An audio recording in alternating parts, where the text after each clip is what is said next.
Bueno, pues mi nombre es Mayra Elena Hernández Casco, soy médico cirujano, soy egresada de la UNAM y soy médico ginecobstetra también, egresada del Centro Médico Nacional del Noroeste del IMSS y tengo ya alrededor de 15 años de experiencia en el manejo de las patologías de ginecología y embarazo. Y bueno, hace algún tiempo, algunos años, conocí la nanobiotecnología gracias a la recomendación de una conocida y empezamos pues nosotros a ver y a tratar pacientes con nanobiotecnología. Cuando nos presentan a nosotros el proyecto, identifico que la realidad es que es algo muy bueno que no hay aquí en México, o que no había más bien acá en México, y que puede ayudar mucho y lo mejor es que ayuda sin efectos secundarios y que tiene un sustento en base a investigación y a certificaciones que permite que nosotros podamos manejar los nutracéuticos sin ninguna complicación. Entonces empecé a utilizarlo en mi persona. Personalmente dejé de ser hipertensa y de tener hipotiroidismo, así que desde que conozco yo esto, pues no tomo ningún tratamiento más que los nutracéuticos. Y una vez que lo probé en mí, pues bueno, decidí utilizarlo también en los pacientes. Y eso me llevó a tener esta experiencia y al poder platicarles acerca de la aplicación que yo le doy en las pacientes que tienen diabetes gestacional. Entonces vamos a hablar un poquito acerca de diabetes gestacional. Voy a utilizar algunos términos que son pues médicos, pero voy a tratar de que sea algo como muy ameno y que todo el mundo lo pueda entender. ¿Vale? Me dicen por favor si cambia la pantalla.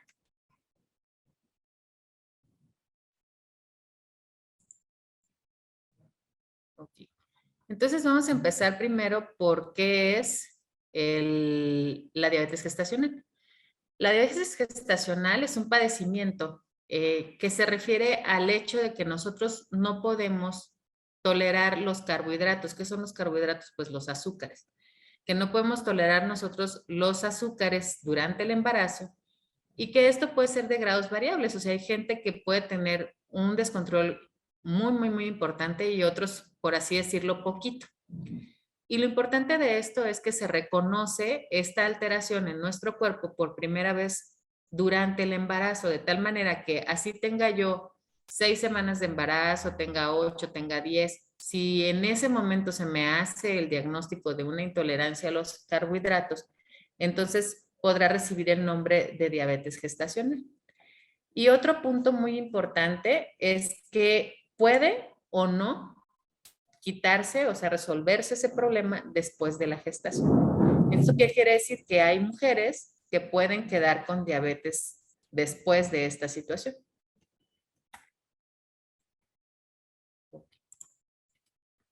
Ahora, en cuanto a la estadística, pues es un padecimiento relativamente frecuente. Eso quiere decir que es el 7% de la población de mujeres embarazadas a nivel mundial.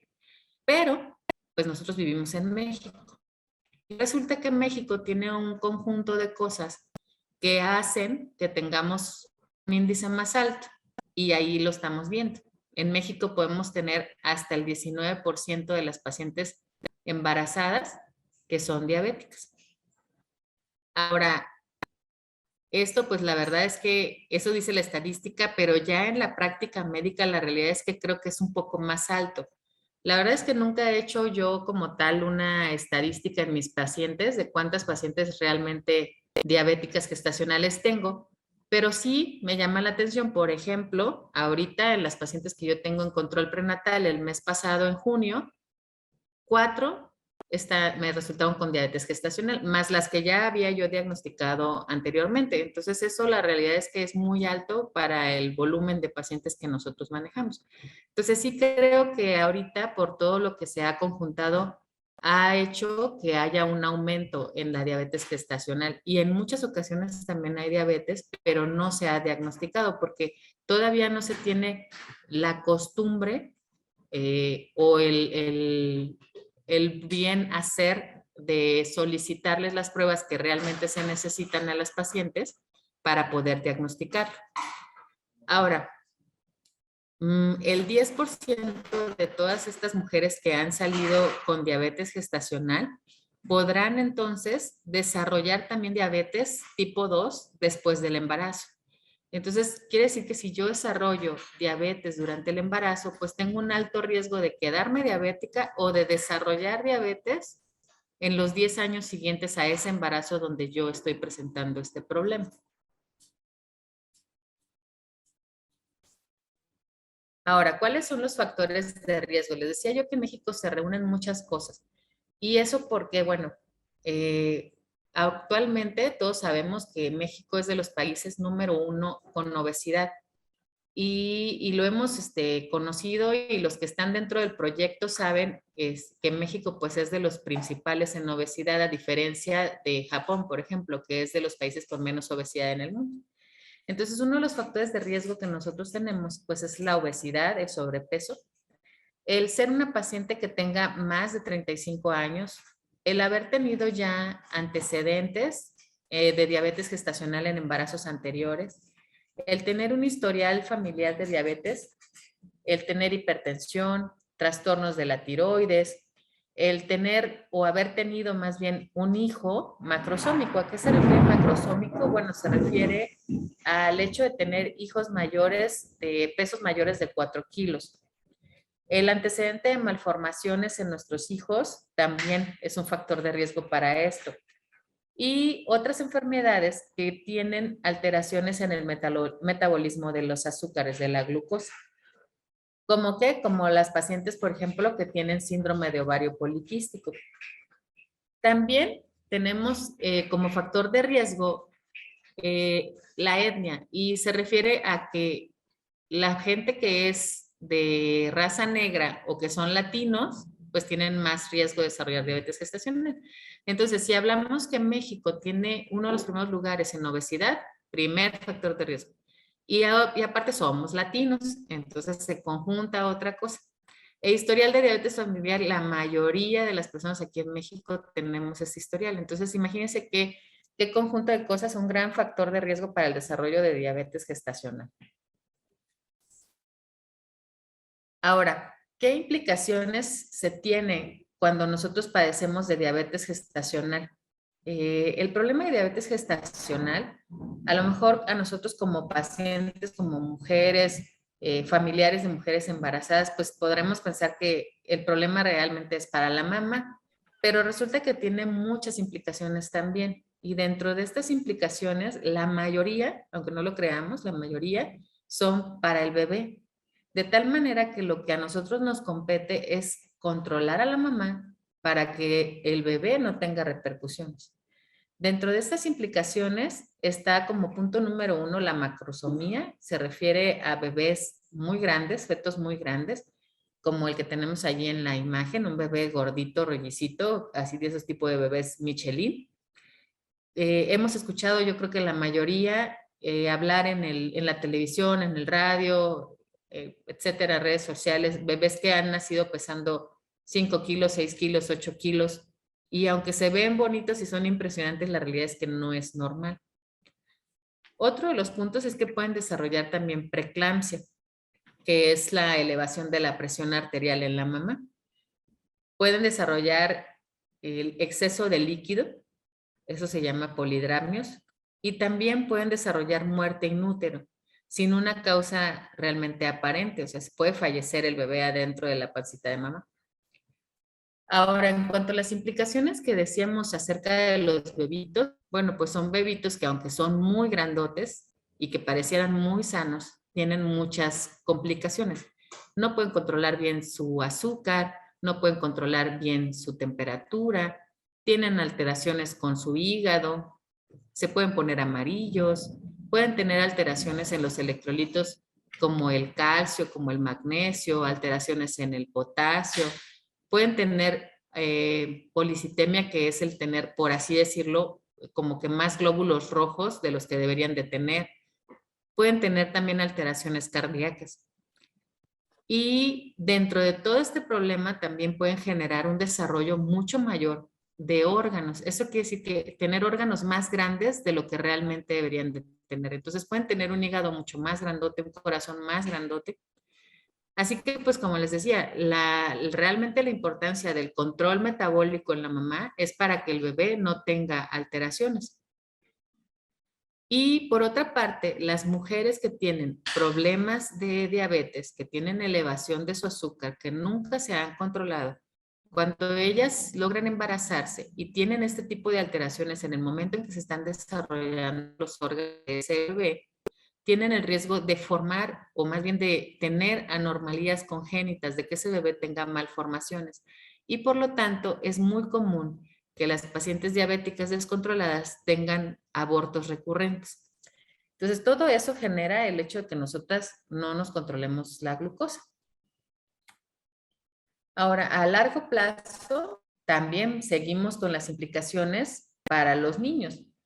Aumenta el riesgo de que esos hijos desarrollen diabetes tipo 2, tienen mayor riesgo de obesidad, mayor riesgo a los azúcares, de desarrollar síndrome metabólico y como decíamos hace rato, también aumenta el riesgo para la mamá de desarrollar diabetes tipo 2 10 años después al nacimiento de ese hijo, de ese embarazo en el cual ellas tuvieron diabetes gestacional.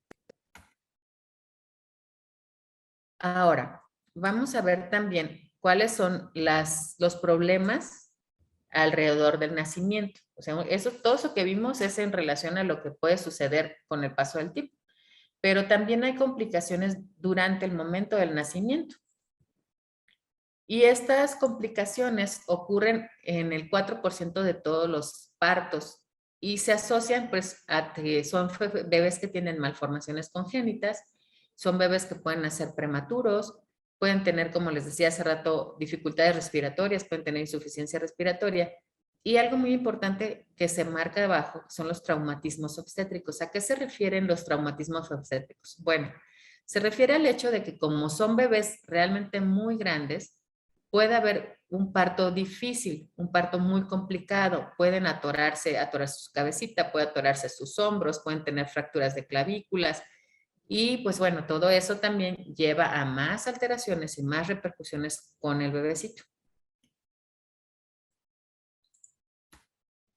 Ahora, ¿por qué se desarrolla este problema?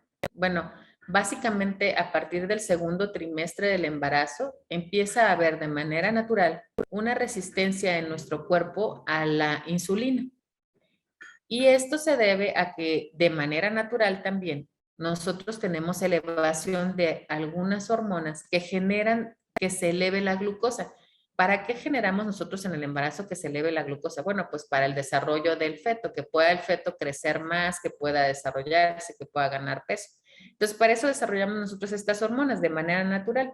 Sin embargo, por todos los factores de riesgo que hemos comentado, entonces hay mujeres que no pueden llevar un control como más adecuado. Y entonces, al no controlar ellas mismas esta situación, pues se desarrolla diabetes.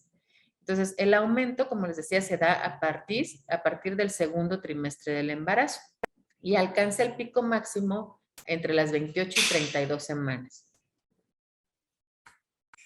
Ahora, ¿cómo vamos a hacer nosotros el diagnóstico de una paciente que tiene diabetes gestacional? Bueno, pues son varias las formas. Una es haciendo una prueba que se llama glucemia basal, o sea, ver qué tanto tienes de niveles de azúcar en tu sangre. Y si en 2 ocasiones a esa mujer le sale por arriba de 126, ya se considera diabética. Si su hemoglobina glucosilada sale por arriba de 6.5, ya se considera diabética.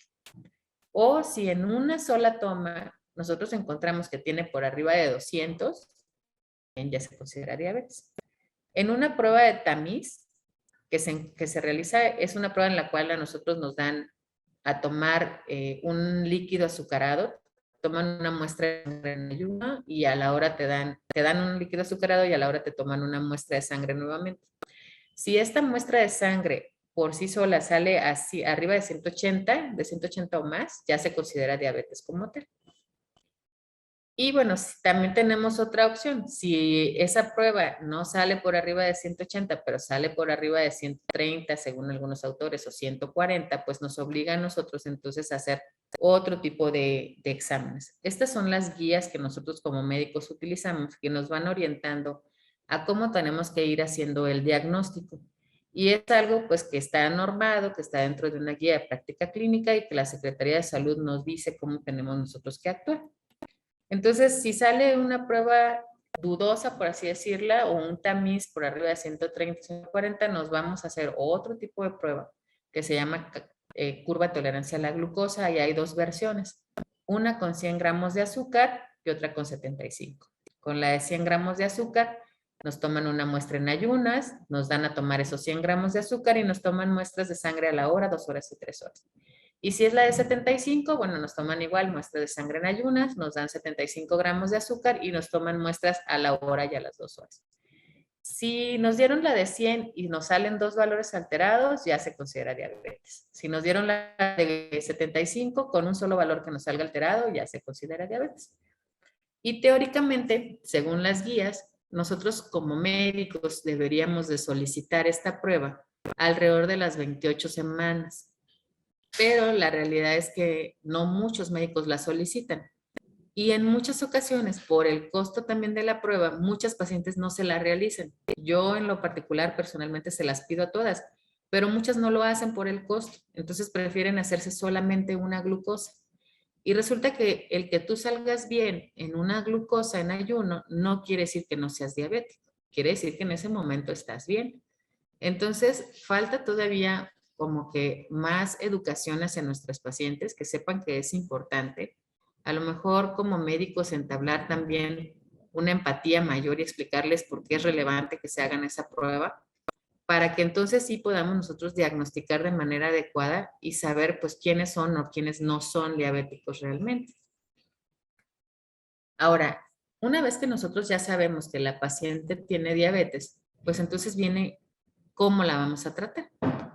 ¿Cuál es el objetivo real del tratamiento? Bueno, pues el objetivo real del tratamiento es evitar que la mamá esté descompensada. Eso quiere decir que o tenga azúcar muy baja o que tenga azúcar muy alta. Ella debe mantenerse por lo general en un rango como muy estable. Buscamos también que no haya repercusiones en el embrión. Decíamos hace rato que si están descompensadas, pueden generar que los fetitos o los embrioncitos más bien tengan malformaciones y que se puedan perder. Entonces, buscamos disminuir esas repercusiones en el embrión. Buscamos disminuir el riesgo que tiene el feto, o sea, el bebé dentro de la pancita de la mamá. Y también, pues, el bebé cuando va naciendo. Disminuir infecciones obstétricas, porque decíamos hace rato que durante el parto puede haber muchas complicaciones cuando los bebés son muy grandes. Entonces, este es el objetivo real del tratamiento. Disminuir el riesgo para la mamá y disminuir el riesgo para el bebé.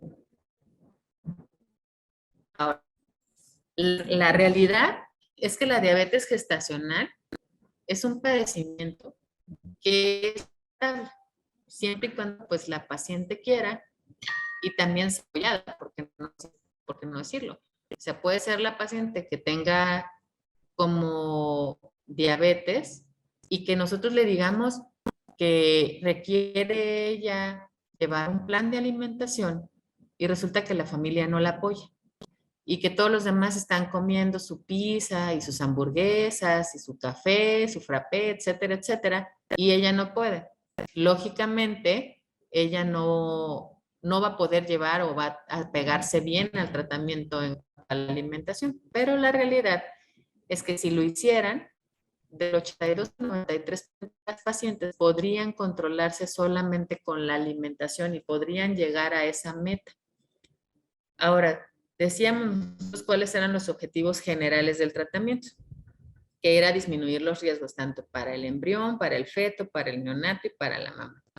Y dentro de los objetivos como más específicos es lograr tener una ganancia de peso adecuada. Y aquí es bien importante que sepan que no porque la mamá gane mucho peso significa que ella está bien y que el bebé va a estar bien y que va a ser un bebé sano y que va a ser un bebé grande.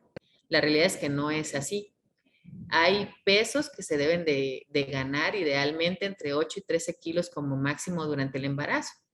Sin embargo, la realidad es que la mayoría gana más de esos 13 kilos y por lo tanto aumenta entonces el riesgo de tener diabetes y aumenta el riesgo de tener preeclampsia y aumenta el riesgo de tener complicaciones durante el parto. Entonces, no es que entre esta mujer, mejor va a salir su embarazo. Requerimos también mantener el control de sus niveles. Decíamos que evitar que tuvieran niveles de azúcar muy bajos o niveles de azúcar muy altos. A eso se refiere aquí con evitar episodios de hipoglicemia e hiperglucemia.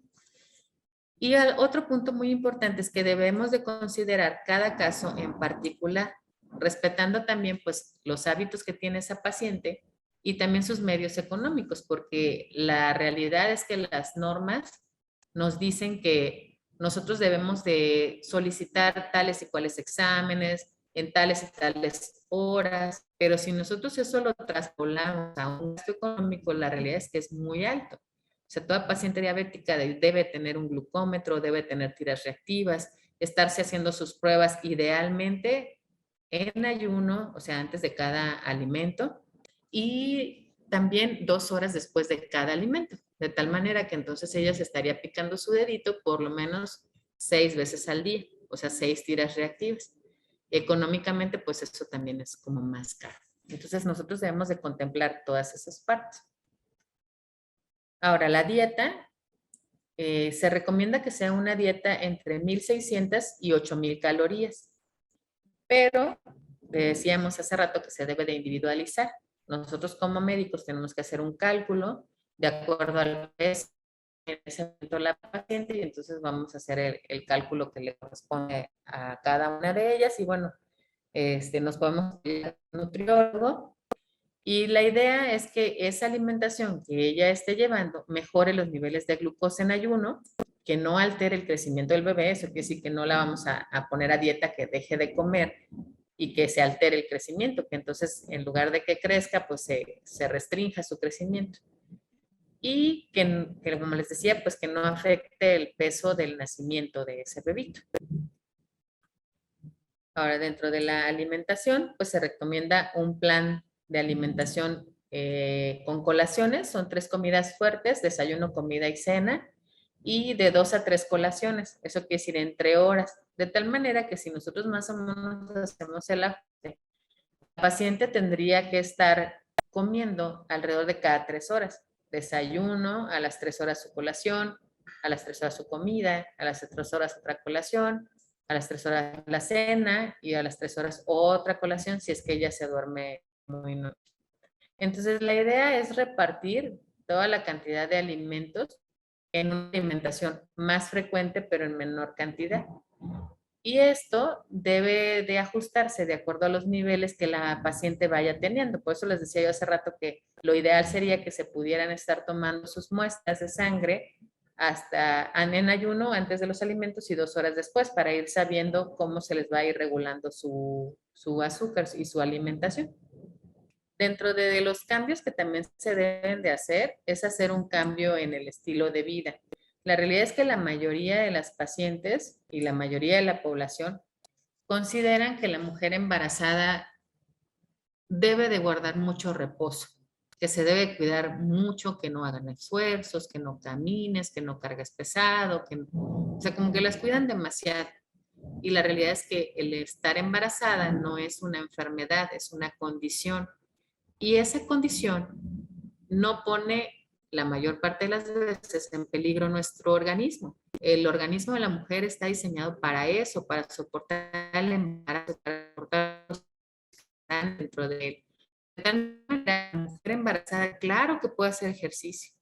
La mujer embarazada puede hacer ejercicios suaves, por así decirlo, que camine, que a lo mejor haga bicicleta estacionaria, que pueda hacer yoga, puede hacer natación, puede hacer ejercicios con mancuernas para que haga el ejercicio superior y que no implique la afección en el lógicamente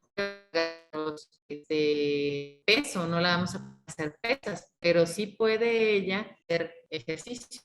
Ahora, dentro del planteamiento también, si esta paciente no llevó dieta, si esta paciente no hizo ejercicio, a lo mejor lo hizo, pero de todas maneras no pudo lograr su control. Entonces los médicos lo que hacemos es llevarnos a insulinoterapia.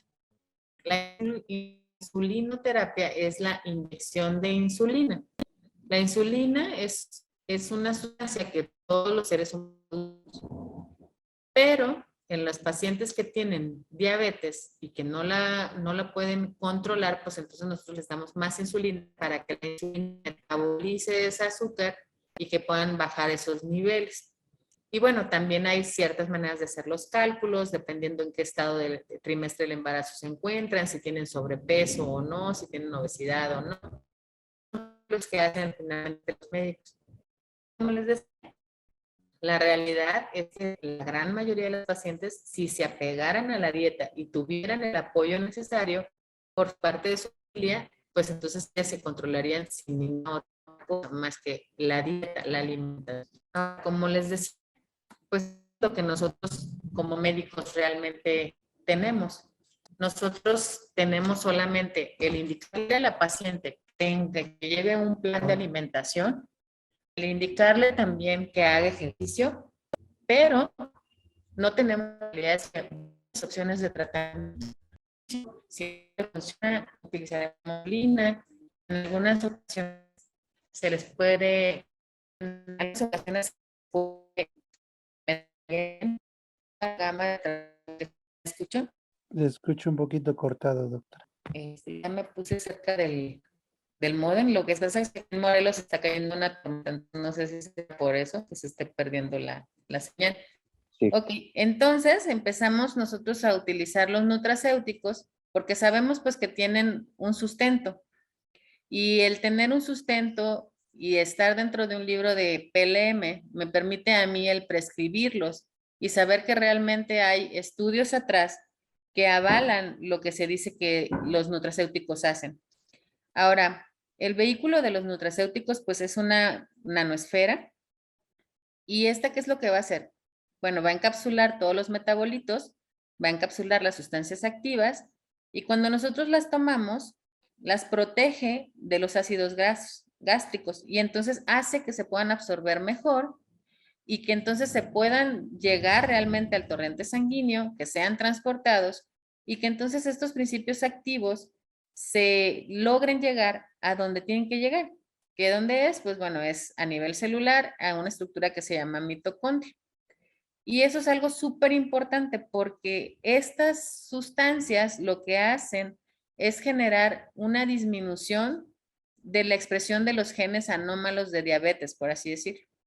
Lo que genera es que esos bebés que van a nacer con el switch apagado del gen de la diabetes. Entonces es muy importante y nosotros lo podemos utilizar libremente. Ahora, lo que yo les manejo es Velash. Velash es un polvo que es para diluirse en agua, tiene un sabor lima-limón, la verdad es que sabe muy, muy bueno. Es extraído del romero y del olivo, de un sistema o de un proceso de fermentación.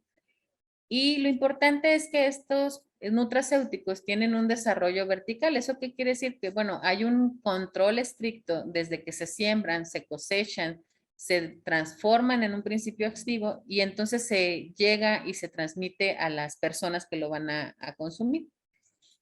Como les decía, estos metabolitos están a favor de algo que se llama nutrigenómica y entonces hacen que todos los cambios epigenéticos, que todos los cambios genéticos que genera el medio ambiente o que genera la alimentación se vean reducidos y mantiene una expresión genética saludable. Así de importante es. Entonces, si estos nutracéuticos hacen todo eso, pues imagínense entonces la salud de los bebés que nacen de mujeres que están tomando los nutracéuticos. Entonces, bueno, de entre todas las cosas que Velash hace, es un complejo que genera una reactivación de los antioxidantes, como la superóxido dismutasa, la glutatión peroxidasa y la catalasa. Reactiva algo que se llama ciclo de Krebs, que es un ciclo que se da dentro también de las células, que es el que genera la mayor energía que nosotros tenemos, es donde se produce la mayor cantidad de energía. Apoya entonces a que se desintoxiquen nuestras células, a que se regeneren, hace que se reduzca la oxidación de nuestras grasas y que se reduzca la producción de radicales libres que dañen nuestras células. Por lo tanto, pues mantiene un balance, disminuye también unas sustancias que se llaman interleucinas, factor de necrosis tumoral, y estimula pues el hecho de que se puedan comer o que se puedan eliminar las células que están alteradas. Y bueno, como les decía, yo los he utilizado desde hace tiempo. Este es un ejemplo de una paciente en el 2020. ¿Cómo estaba ella? Le dimos nosotros, esta paciente tenía hipertensión y la estuvimos manejando con antihipertensivos para que se controlara su presión. Le dimos metformina también, pero a pesar de la metformina, ella no se controlaba mucho. Entonces, lo que hice fue empezarle a manejar Velage. Y una vez que le empezamos nosotros a manejar Velage, entonces su presión arterial empezó a controlarse mucho mejor. Y también sus niveles de glucosa.